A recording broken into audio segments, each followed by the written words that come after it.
So this is part 2 of 3 of the democracy section, and this section we're looking at pressure groups.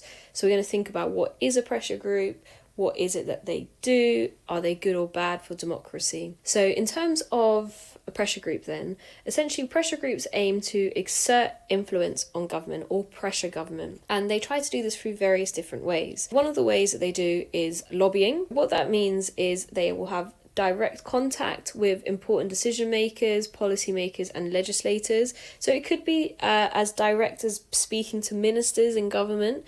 It could be talking to MPs who can then ask questions in Parliament and so forth. So it's the same way that we could lobby our MP, but because they're a bigger organisation, they tend to have more clout in doing that. The other thing is public campaigning, so creating like large scale demonstrations in order to get people to support their issue. We saw this with Extinction Rebellion in recent years, which was them shutting down the Westminster Bridge in order to make a point to the government, and by doing that they piqued the interest of people around the world, but people in the UK, and it ended up having them see much more people joining their pressure group and campaigning as a result of that, because that demonstration acted as an amazing piece of advertisement for why you should care about the environment. You also have donations to political parties. For example, quite a lot of unions donate money to the Labour Party, and that's one of the Labour Party's main funding base actually, and because of that they end up earning themselves a seat at the table, which means that they can exert more influence on Labour if Labour come into power. You also have media campaigns as well. So this has actually evolved in recent years, so that these media campaigns, it's not about just talking to the press anymore, it's utilising social media in a way that is as effective as possible. You also have civil disobedience.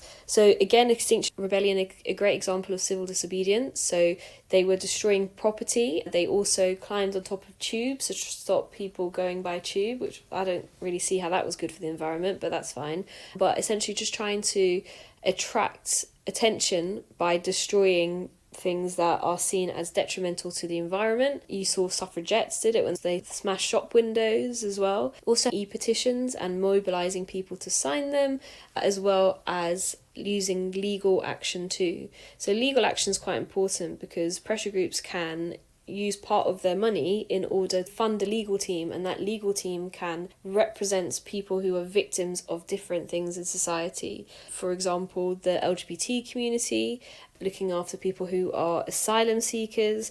And for me as a teacher, I have access to free legal support because I'm part of a union, and let's say for example I was unfairly fired. By using the union's legal team, I would be able to get justice, but also make sure that schools know that they can't mistreat teachers. It's quite important. What is it that makes them successful then? You have different criteria to measure that. One is their status. Are they an insider or an outsider pressure group? If they're an insider pressure group, they're going to be a lot more successful because they have direct access to decision makers, often ministers in government. For example, the National Farmers Union has direct access to government, and they're able to put their view on agricultural policy and use their expertise in order to influence government to do stuff. If they're outsiders, they tend to be less successful, but not necessarily not successful. So Extinction Rebellion are outsiders, but their methods of protest have compensated for the fact that they're outsiders and seen that they've had some success. Also, finance is crucial because the more money you have, the more successful you'll be, because you need to have things like banners for protests. You need to have a team in order to create awareness. You need to pay. If you can, like the best option is to have a full-time members of staff, because then they're able to do research. They don't have to dedicate themselves to working for a wage. They can focus on the cause entirely.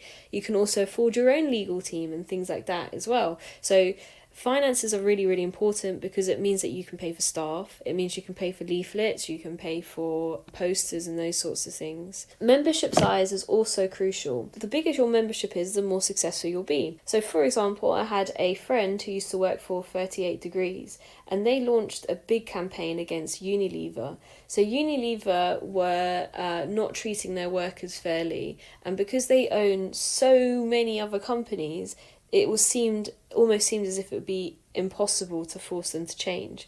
However, what 38 Degrees did, and because they have a membership which is bigger than any political party, they mobilised that membership. So it was an online campaign, and they essentially sent a mass email to every single member of 38 Degrees, and they said, this is the campaign, this is what you can do. And they had targeted things against Unilever, and as a result they ended up winning. So if you have a big membership, you have more people to mobilise and more people to help with your cause. Public attitudes are also quite important, and I've been thinking about this a lot in terms of teachers. So teachers, we have our own unions, and one of the most powerful things that a union can do is go on strike, because what strikes do is they show to the employer that what you're doing matters, and if they don't pay you or treat you fairly, then you're just not going to work anymore. And if you don't go to work anymore, the job stops, because the managers matter less than the workers. And one of the reasons why teachers are quite reluctant to strike at the moment is because there is a massive feeling of hostility towards teachers. People think teachers are overpaid and lazy in the UK. So striking, although a really powerful tool, is something that can shift public attitudes to be even less in favour of teachers. So it's safer in some ways for teachers not to strike. Whereas with nurses, if nurses go on strike, you get people mobilising behind them, because people are sympathetic to nurses because they are so vital to society.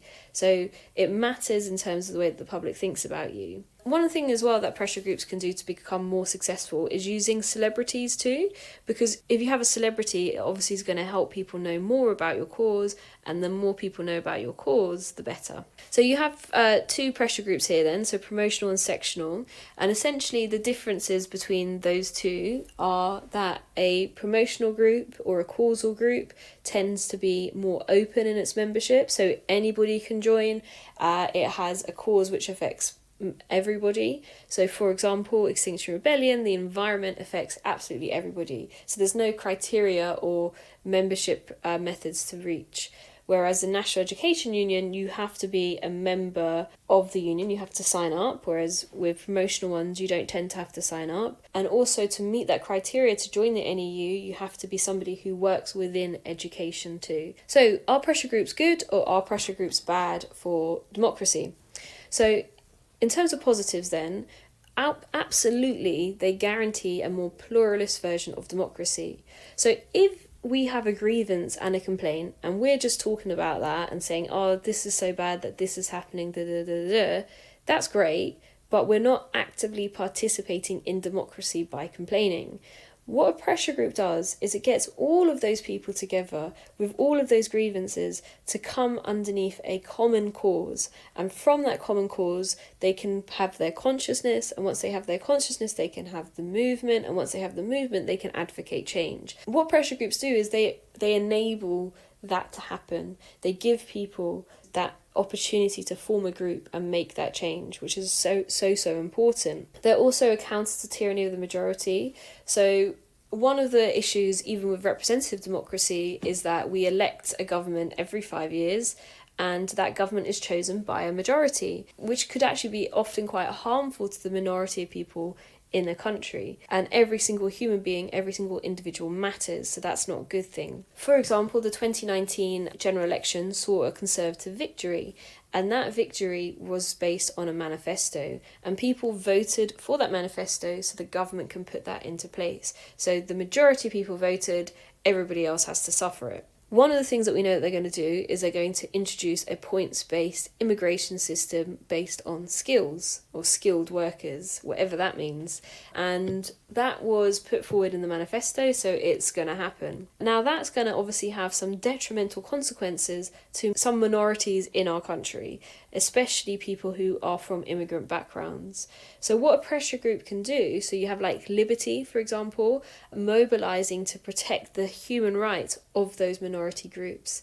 So very, very important that they're able to vocalise the needs of minorities. They also had it with voter ID, where the Conservatives put in their manifesto that everybody has to have ID for voting. Majority of people voted for that. Majority of people will have ID. However, pressure groups can form around the minority people who do not have ID, and they might not have ID because it's too expensive. So they could put pressure on a government. Maybe they can't remove the ID, but they can make it so that ID is much more affordable. Another thing they do is they offer expert knowledge. Because they are people who have dedicated their lives to researching these issues, that they know a lot more about them than people in cabinet. Because as we know, the issue of cabinet is people are appointed based on loyalty rather than based on expertise. A pressure group can be quite useful in doing the research for the government and presenting this to the government to make their decisions. They also limit government power as well. We know that the problem with power is that power tends to corrupt, and absolute power corrupts absolutely. So what can happen then is, because they're offering more voice, they're offering more accountability through further scrutinising the government in public, it's a way to make the government be careful about what they're doing and what they're pursuing. They also educate and inform the electorate, which is crucial. So if we want to have better participation, that can be solved through better education. We can't keep expecting schools to do these things, so pressure groups are a great way to do that. For example, the Boycott, Disinvestment and Sanctions group are a group which look to protect Palestinian rights around the world, operating in the UK and across the world as well.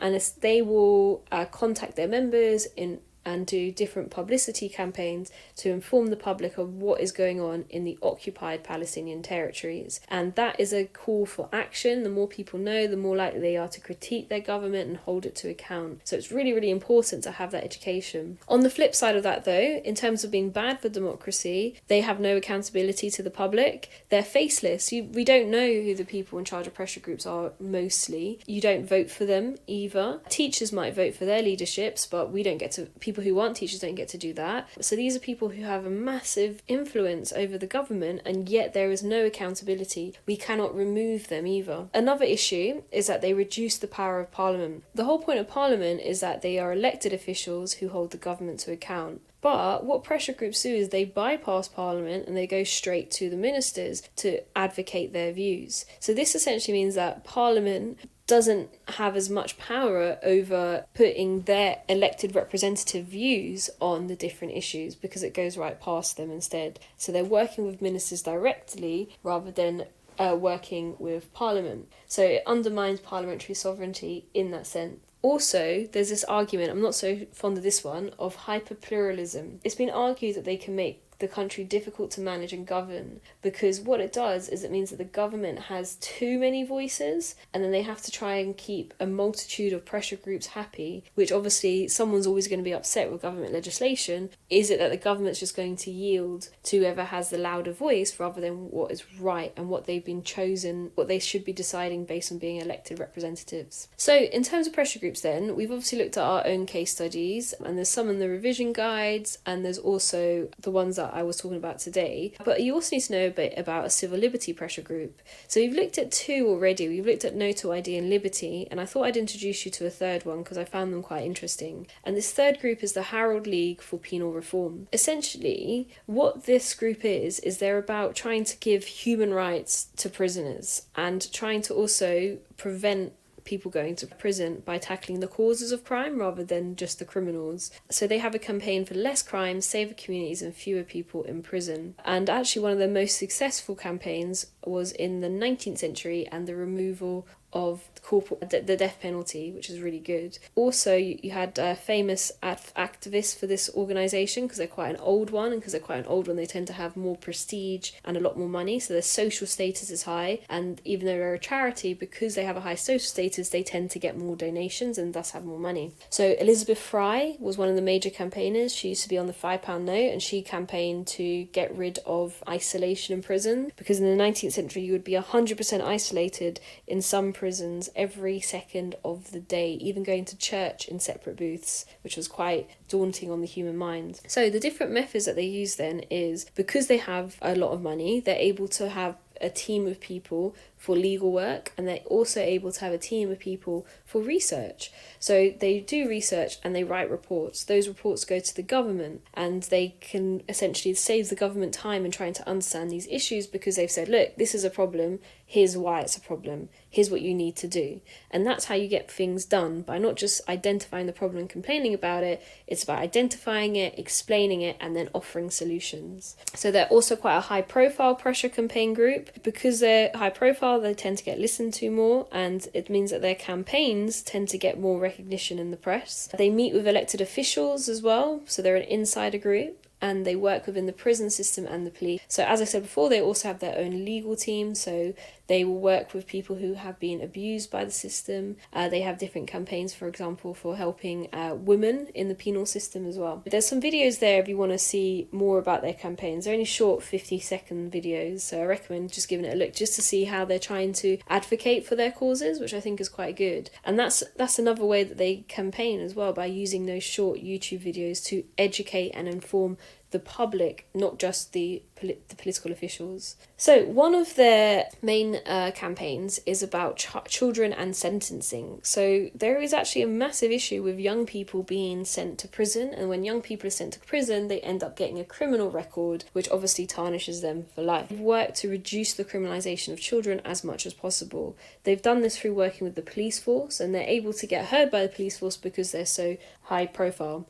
And it's about saying, okay, so we need to improve resources, remove national targets. So it's shocking, but there are targets for the amount of people who are arrested. Improve staff training, so making it so that police are better equipped for dealing with young people, and support from communities as well. So they do things even like phone lines for adults who have children who have issues, or children whose parents are in prison. And they've boasted that they've been quite successful in writing their reports and doing their campaign working with police, by saying that since they've began their campaign, there has been a reduction every single year of child arrests.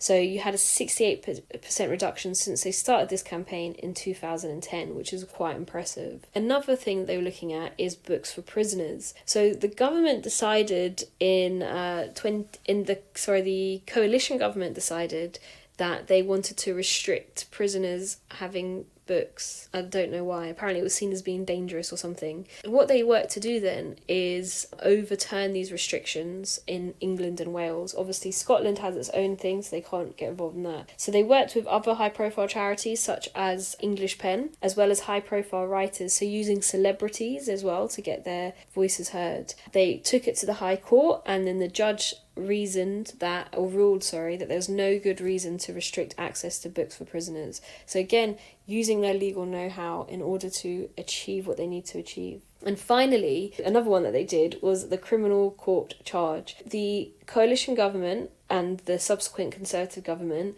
were an austerity-based government, so they're looking to cut costs and save money as much as possible. Now, the way that they wanted to do this was by getting convicted people to pay for criminal courts charges, kind of a way to discourage them from appealing their convictions and things like that. So what ends up happening then is the causes of crime are poverty. So poor people commit crimes because they're poor often, right? And then if they want to basically get justice, they need to pay. So habeas corpus is a very basic human right, the right to a fair trial. But if they want that right, if they want that justice, they have to have the money in order to pay for it. Now, if you're already poor, you can't quite afford that. So they create this huge argument and this huge case and this huge report, gave it to the government, and as a result, the Justice Secretary at the time, Michael Gove, suspended this in December 2015. So very, very successful campaign by the Howard League for Penal Reform. I'm going to do the next one.